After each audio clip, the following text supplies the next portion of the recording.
People seek revenge in its various forms because they believe that somehow it will right a wrong that's been done. People avoid forgiveness, avoid forgiving, because they misunderstand what forgiveness really means, or perhaps they don't know how to forgive. The focus of my show today is on changing revenge to forgiveness. The name of this show is Living Wisdom, and I'm Patty Paul. Revenge has various facets, and I've written some of them down.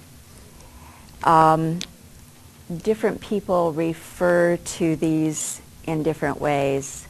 For instance, many believe that there are consequences to any act, and in a way, of course, that is true, but they usually connect consequences with a mistake or a wrong that's been done. In the system of justice that we have, or this whole vast arena of justice, it's based on the fact that for every act or for every wrong, there must be some sort of penalty paid, some price paid. So consequences, that's one aspect.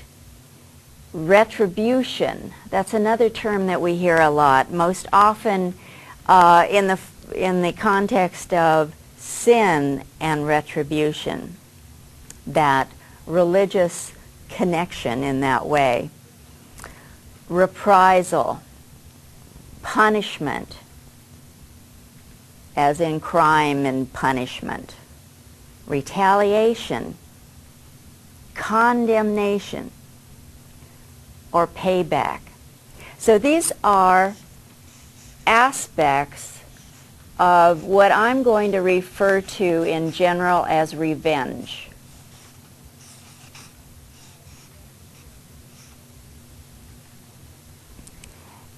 And we have grown so used to this idea that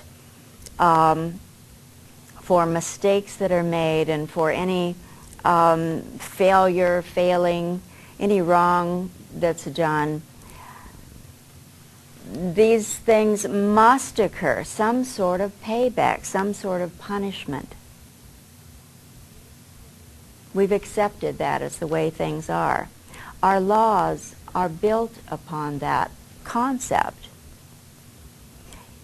In the news these days, we hear about children being tried as adults. Children at very young ages in some cases. That is part of this overall idea of punishment that must be meted out in response to some mistake or failure or wrong that's done,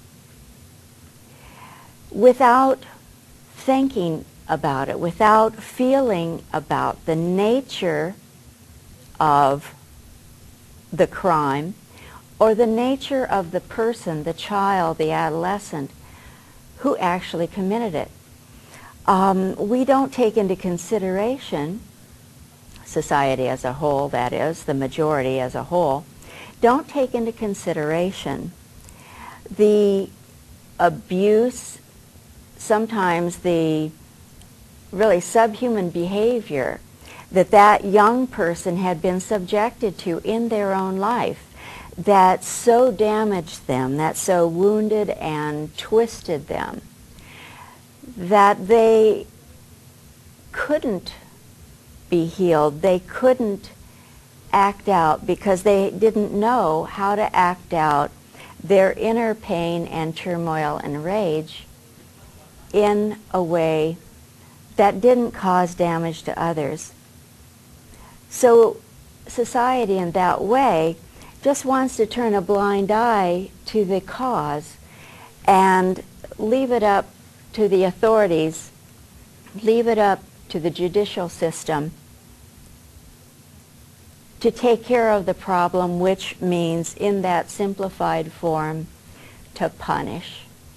So we are willing to allow adolescents, allow children who we as a society, and of course we as the parents, have exposed to things that really are for the adult world. We have allowed our children to be exposed to violence, to issues that are only truly meant for adults to cope with. Children, adolescents, do not have the capacity, either mentally or emotionally, to process and cope with some of these adult issues. And yet, we're willing to not even look at that and just allow the system of consequences, punishment, payback, take over and handle the problem. We abnegate our own responsibility as a society in that way and as parents in that way. So that's one of the problems with this cut and dried approach of dealing with failures and wrongdoing. Cut and dried under the blanket title of revenge. It's important to also understand that as we rely on these facets, these definitions of revenge to handle the problem, so to speak, to know that every time we personally make a mistake, create a wrong of whatever nature, we also hold that belief that somehow we must be punished, that we must suffer the fate. Because these are beliefs, and we hold them not just for others, but for ourselves as well. And that can be very limiting and damaging to our own growth. It is not the, shall we say, the most enlightened approach. Now, why do people want to use revenge in these various forms as the solution? I've written on the next page some of the reasons.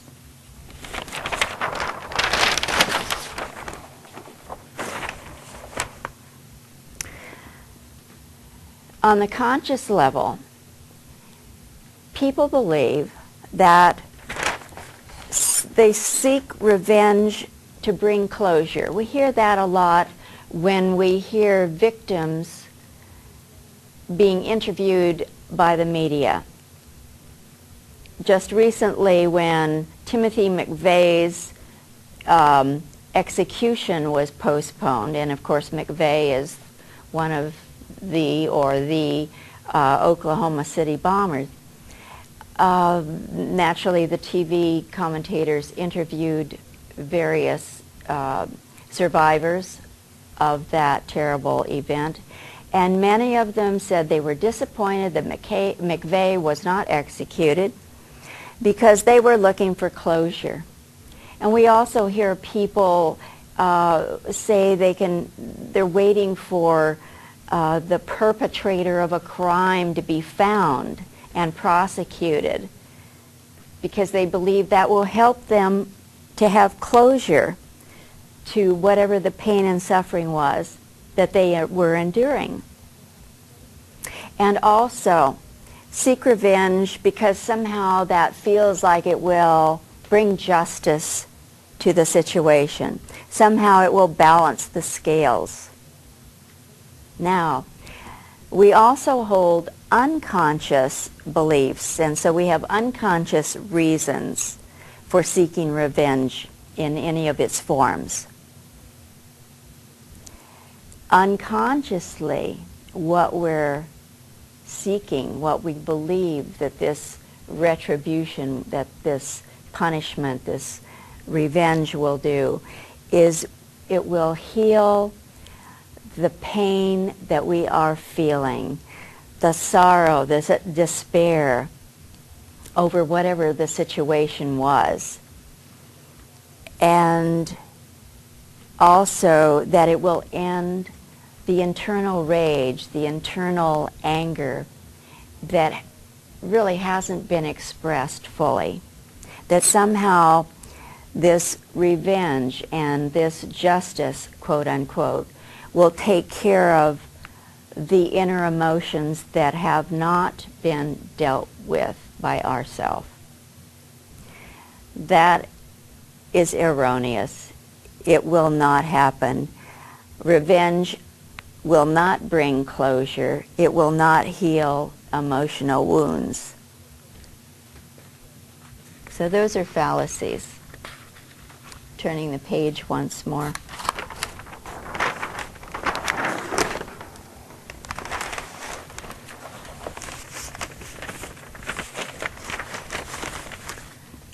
The alternative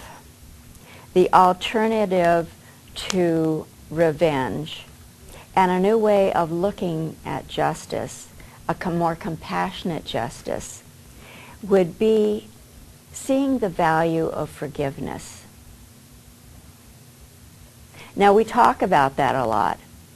It's certainly talked about, but it is so misunderstood by most people. Often, when a person is feeling the tremendous hurt or tremendous rage because of something that was caused by another person or others, shall we say, they just absolutely cannot or will not forgive because they hold beliefs, we hold beliefs, that somehow by forgiving the other, it will exonerate them. It will make what they did okay. It will somehow let the other off the hook for what they did. Or perhaps it will, by forgiving them, it will diminish the severity of what was done. And also there's an underlying belief that's often held that it would be very irresponsible to just forgive someone and not make them suffer, not make them pay. So these, whether we're aware of these or not, whether they're conscious or not, these beliefs are under the surface, and they often keep people from taking that step of forgiving. Now, indeed, there are things that other people do that are truly cruel, subhuman, horrible things. And what they do absolutely cannot be forgiven. Who could possibly forgive abusing in the most cruel way, abusing a child or other helpless person, for instance? So this is not about forgiving the action. And see, that's where the misunderstanding arises. Forgiveness is not about forgiving what was done, but instead, and I turn the page again.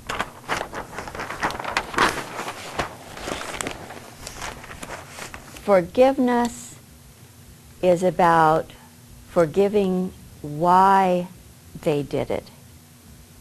As I mentioned before, in the example of a child, adolescent, who was severely abused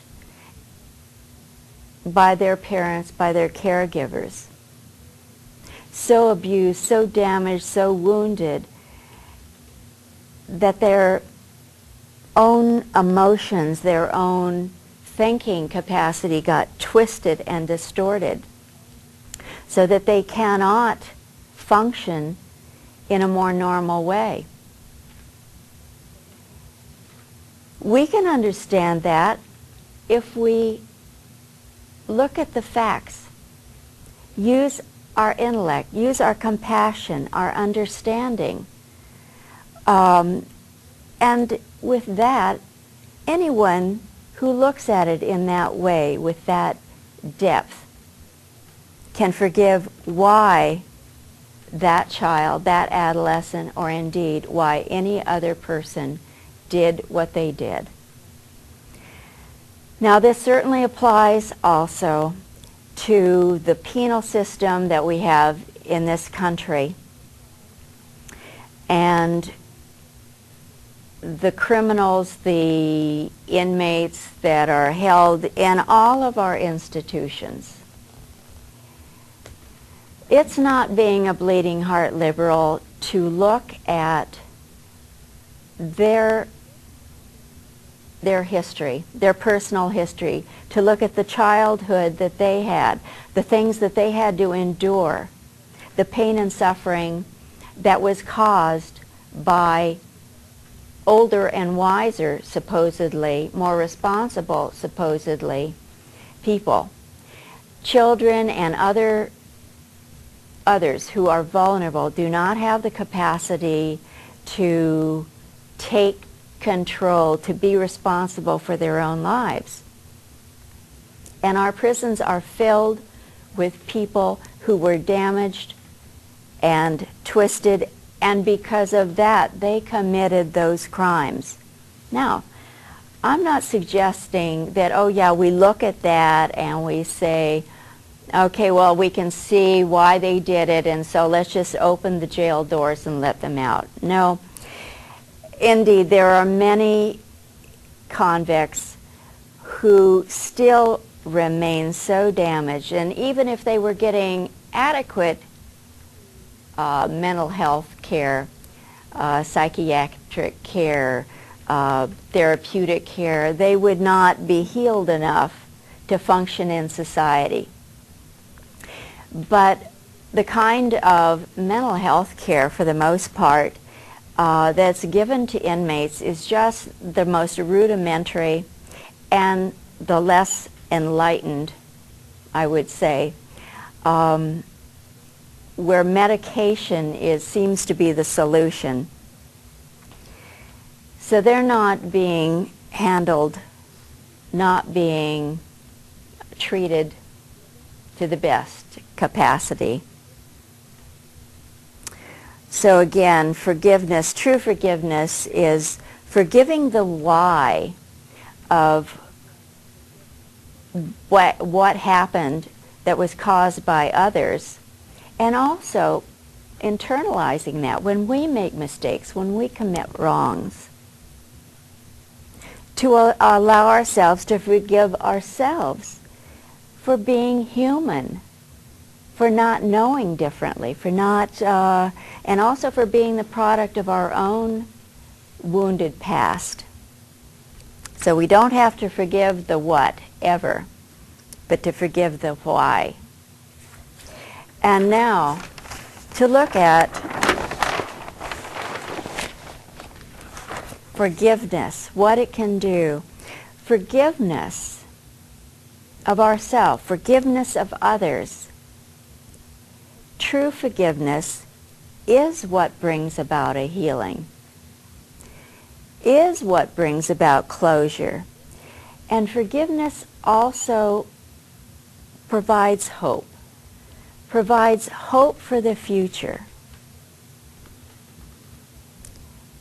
As we learn to heal ourselves, and I'm talking about emotional healing, as we learn to heal by expressing our suppressed emotions, all the anger, rage, sorrow, and other emotions that have been suppressed, and releasing them, and then forgiving ourselves.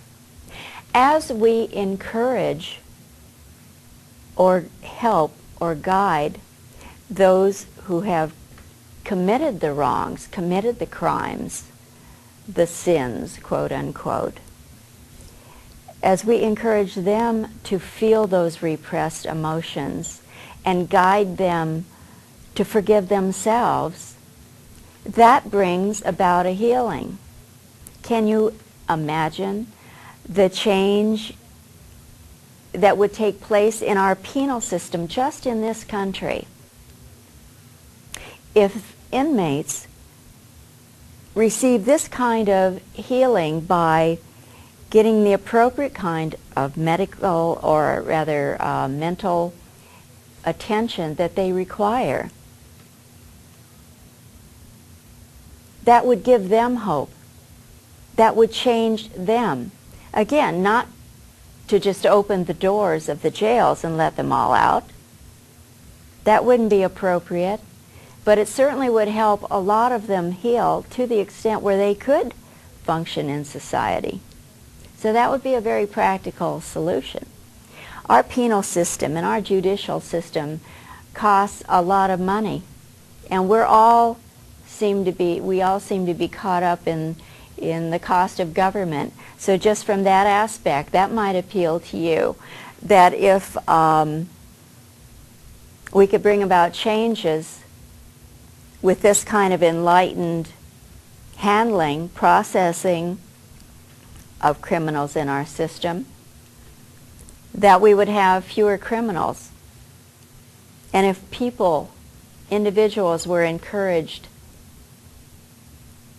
to do a healing of their own or to find help for healing,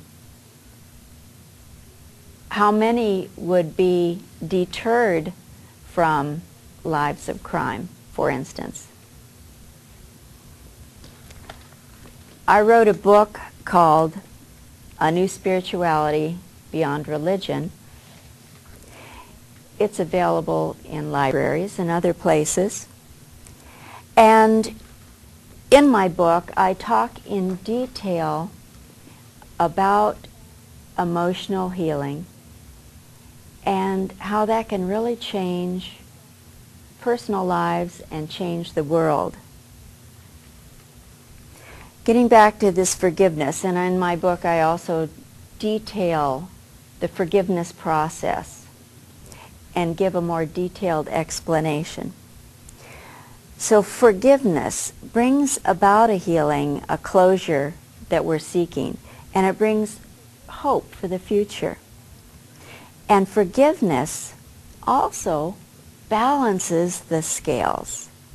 It doesn't add to the violence, and certainly public executions are part of that whole energy of violence.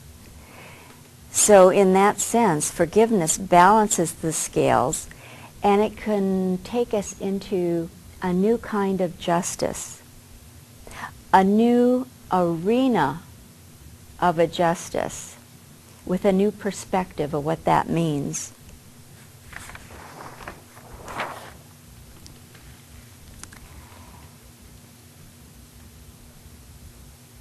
Again, if you think that you can't forgive those who have wronged you, and often that relates to parents, absentee parents, or parents who are abusive in some way, either mentally abusive, physically, sexually, verbally, or perhaps parents who are absentee parents, who neglected, who abandoned, parents who expected their children to perform at adult level.